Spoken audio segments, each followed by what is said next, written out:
Bonsoir Jean-Marc Gadolé, merci d'être avec nous. Installez-vous, je vous en prie. Vous publiez Agent secret aux éditions Robert Laffont, avec la musique qui va bien évidemment. Un livre dans lequel vous racontez votre vie d'agent secret précisément et votre parcours dans une unité d'élite de la DGSE, la Direction Générale de la Sécurité Extérieure. Alors moi je suis ravi de voir un agent secret pour la première fois en vrai, parce que j'en ai toujours vu au cinéma. Ça ressemble donc à ça, un agent secret. Voilà. Mais vous avez l'air d'être quelqu'un de normal. Absolument, tout à fait. Est-ce que c'est votre vrai nom? Parfois, je me le demande, mais bon, maintenant, j'en suis à peu près persuadé. Bon, parce que c'est passionnant, vous racontez toute votre vie et vous vous livrez vraiment, vous révélez les secrets de... On fantasme toujours la vie d'un agent secret. Oui. Et pour le coup, on a raison de la fantasmer parce que quand on lit le bouquin, c'est vraiment ce qui en sort. Ça commence d'ailleurs dès le début, dès la préface. Mon nom est personne, ou plutôt n'importe qui, je suis agent secret. Voilà comment ça commence. Donc c'est un peu comme dans les films, finalement. Exactement. Un agent secret, c'est d'abord un citoyen. Donc c'est absolument n'importe qui au départ. Et c'est quelqu'un qui se sent une âme d'agent secret sans le savoir. Donc on n'est pas formé agent secret, on est agent secret et ensuite on reçoit une formation complémentaire pour quelques trucs, quoi. Alors j'aime bien les quelques trucs, parce qu'on va voir là, on va en discuter avec vous, mais les quelques trucs, c'est quelque chose. Alors Gérard Davé, vous êtes journaliste d'investigation, vous êtes grand reporter, et vous dites que ce monsieur présent devant nous est un menteur. Oui, ne le prenez pas comme une insulte, car je sais que vous avez été formé aux différents techniques de combat, et pas moi. Mais effectivement, je pense que vous avez été un menteur, un grand menteur, vous avez été un grand dissimulateur, éventuellement un voleur et probablement un tueur. Mais ça, vous ne pourrez pas le dire. Et pourquoi est-ce que je dis ça? Parce que cet homme-là a fait probablement tout ça, mais pour quelqu'un qui nous dépasse tous, c'est-à-dire l'État. Et c'est quelque chose que vous avez en vous depuis le début, vous le dites dans le livre. Et on aurait pu se croiser tous les deux, parce que, par exemple, en 1999, j'avais été amené à couvrir le conflit du Kosovo, et vous racontez dans le livre que vous-même, vous y étiez sous une couverture. Cette couverture, c'était quoi? Journaliste. Voilà, journaliste. Exactement. Vous écriviez pour une fausse agence de presse des vrais articles, avec un certain talent, m'a-t-on dit. Et votre vrai boulot, c'était pas ça, c'était quoi? C'était de renseigner l'État, renseigner l'OTAN sur la situation entre les Serbes et les rebelles kosovars qui s'affrontaient au Kosovo, sur le territoire serbe. Quand Gérard Davé dit sur le ton de la plaisanterie que vous êtes un menteur, vous apprenez quand même à mentir. C'est votre métier au quotidien durant toutes ces années. On nous donne, on apprend à mentir d'une certaine façon. On apprend à mentir en restant proche de la vérité. Ça veut dire mentir en restant proche de la vérité. On ne peut pas mentir en disant la vérité, ça n'existe pas. Écoutez, j'ai pas du tout l'intention de fabriquer des apprentis sorciers, donc je ne vous donnerai pas ces ficelles. Ouais. Mais le mensonge, c'est quand même pas quelque chose d'inné. Il faut le travailler. Et d'ailleurs, ce n'est pas un mensonge puisqu'on s'immerge dans une vie qui n'est pas la nôtre. Oui, c'est ça. Vous prenez une identité qui n'est pas la vôtre, mais vous l'adoptez, vous devenez quelqu'un d'autre pour vos missions. Au bout d'un certain temps, ça n'est plus un mensonge parce qu'on la vit vraiment. Ouais. Et combien d'identités avez-vous eu? Vous avez vécu avec combien d'identités au total?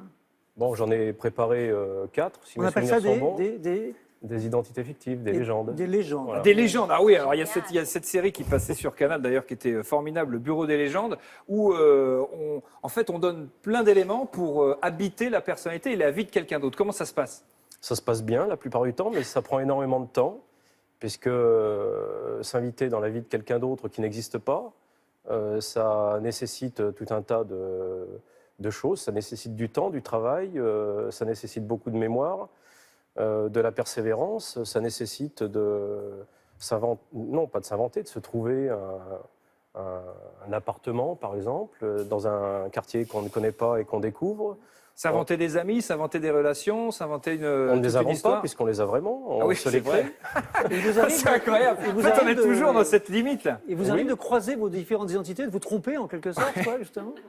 Bonjour Philippe, mais tu m'as pas dit que tu t'appelais Michael? C'est peut-être une des qualités qui est recherchée lors des tests, de savoir si on arrive à cloisonner, à discriminer les différentes identités qu'on pourrait être en mesure de mettre en œuvre.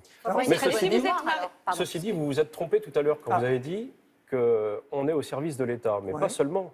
On est au service de l'État, mais on est surtout au service, à notre service, au service de tous les gens qui sont ici.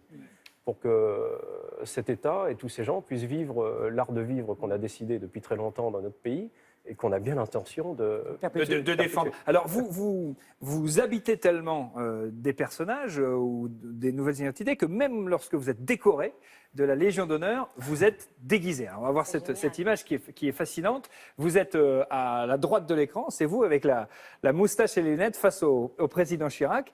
Et donc, vous n'avez pas de moustache, vous n'avez pas de lunettes. Non. Donc, vous êtes encore, même pour une décoration, quelqu'un d'autre. Et vous êtes décoré sous votre vrai nom ou sous un nom de légende? Oui, c'est bien.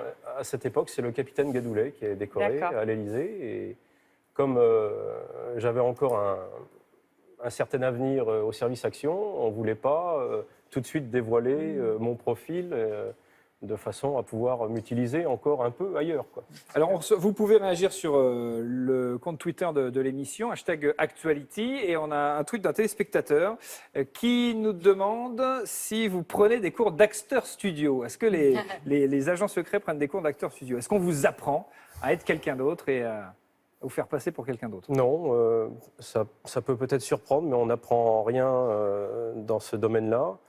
Disons que la situation nous apprend, les différentes situations nous apprennent à devenir quelqu'un d'autre, à faire attention à ce que l'on fait, aux gestes que l'on fait, aux attitudes que l'on adopte. Et non, en fait, non, on n'a pas de cours. Et comment on devient agent secret? Est-ce qu'il y a quelqu'un qui vous choisit, quelqu'un qui vient vous voir, qui vous dit « Toi, je pense que tu as les qualités, tu as le potentiel pour le devenir ». Alors, ça change avec le temps. À mon époque, on était plus ou moins parrainé. Mais il fallait d'abord, en amont, avoir une âme d'agent secret. Et encore, quand je dis agent secret, les agents secrets, ça veut dire, c'est très large, agent secret. Moi, j'avais une âme de combattant spécialisé qui est quelque chose d'encore plus particulier. Ce qu'il faut avoir en tête, Thomas, c'est que cet homme-là que vous avez devant vous, il est lieutenant-colonel, je crois, ou colonel même carrément. Oui, on peut aller jusqu'à colonel. Colonel, bon. Il a passé 15 ans au service action de la DGSE, qui sont des hommes qu'on ne voit jamais, qui sont des hommes ultra formés à toutes les missions, insurrection, complot, assassinat, même, etc. Non. Aussi. Et en fait, cet homme-là, on parle de choses un peu futiles, là, mais il a quand même été jusqu'à rencontrer 6 fois l'un des principaux terroristes mondiaux qui était dans le désert tchadien, je crois, ou malien, je sais plus, malien. Il a contribué à l'écriture d'une résolution des Nations Unies. Il a sauvé une otage française, Françoise Laribe. Enfin, il a un palmarès assez impressionnant. Cet homme est un héros. Ah, je suis content. Merci. Je rencontre un héros. Pour la première fois, enfin pour la deuxième fois après mon père, bien sûr. Je n'ai pas sauvé une otage française, j'en ai sauvé 7. J'ai sauvé 7 otages, je les ai libérés. Et toute la phase de négociation, les 2 phases de négociation qui se sont succédées ont été la première extrêmement rapide et la seconde extrêmement longue pour des sujets. Et vous avez été victime d'une embuscade et vous avez pris une balle dans la clavicule, si je ne m'abuse. Oui, parce que, comme vous le disiez tout à l'heure, assassiner ou être assassiné, ça fait partie du jeu. Et les otages, c'est un business. Et les vous le dites dans votre livre. Les otages, malheureusement, c'est justement ce que je dénonce dans ce livre. C'est bien malheureusement un business et j'entends faire en sorte que ça ne le soit plus. C'est sans doute pour ça aussi que vous parlez dans ce livre. Alors, qui n'a pas rêvé un jour d'être agent secret? Pourquoi ça nous fait rêver? Voici le dress code des agents secrets avec Alex Guetta. Un agent secret, comme son nom l'indique, ça reste secret. Il fait rêver les hommes et fantasmer les femmes, mais quel est son dress code? Ou du moins, celui qu'on imagine. Costume nœud pape, chaussures de ville et lunettes de soleil. Un espion, ça reste classe en toutes circonstances. Normal quand on fréquente les plus grands criminels de ce monde, des espions en col blanc qui font tomber la veste lorsque la température l'exige. L'agent secret, c'est aussi une tripotée de gadgets, mini-téléphone explosif, montre télégramme ou encore un déguisement de crocodile plutôt réussi. Mais le must, ça reste la voiture, en général une grosse cylindrée anglaise capable de poursuivre n'importe quoi, n'importe où, y compris un bateau sous les eaux. L'espion, c'est évidemment une belle gueule, un sourire ravageur et des manières de gentleman qui font de l'agent secret un don Juan en puissance. Ces incalculables conquêtes pourront vous le confirmer. Enfin, l'agent secret sait tout faire, capable de sauter, parfois même de voler. L'espion maîtrise la baston et les cascades en tout genre. Bref, un homme fort, disponible et capable de sauver le monde quand on lui demande. Voilà. Jean-Marc Gardoulet, vous faites tout ça, vous Absolument. vous avez fait tout ça. Et vous avez eu autant de conquêtes féminines? Ah non, ça c'est... En même temps, Non, vous ne pouvez pas justement. dire que vous êtes Non. agent secret, alors que James Bond, lui, il peut le dire. Dans votre livre, il y a deux phrases qui sont importantes également. Les espions disposent du permis de tuer et je vise, en face, les cibles tombent. Vous avez déjà tué des cibles? Des cibles en carton, oui, souvent. Est-ce que vous avez déjà tué des hommes? Jamais. Jamais? Vous n'avez jamais eu... Vous mentez. Vous mentez. Ils ont appris à mentir à la GSE, ils ont un entraînement pour ça. Vous racontez dans le livre que vous avez été présent lors d'une offensive sur le QG du président tchadien Idriss Déby. Oui. C'est dans ce cadre-là que vous dites « je vise et je tire ». Et les cibles tombent. Et les cibles, ce ne sont pas des cartons. Mais cela étant, personne ne vous le reproche, hein, c'est votre boulot. Mais la vérité, c'est que le travail de ce monsieur est un travail extrêmement périlleux, évidemment. Il a perdu des amis proches au combat. Et je peux vous parler assez brièvement de l'histoire de Denis Alex, qui était un espion français aux mains des Chebabs somaliens, qui est resté 3 ans victime de tortures difficiles. Et cet homme-là, la DGSE a essayé d'aller le sauver. Et elle a perdu 2 de ces hommes là-bas. Et Denis Alex, vous le connaissiez bien, vous ne pouvez pas trop en parler, je sais, parce que sinon vous vendriez des secrets que vous n'avez pas le droit de donner. Mais vous savez à quel point c'est difficile ce métier-là et à quel point la DGSE ne laisse jamais personne derrière elle. Non, la DGSE n'abandonne jamais personne.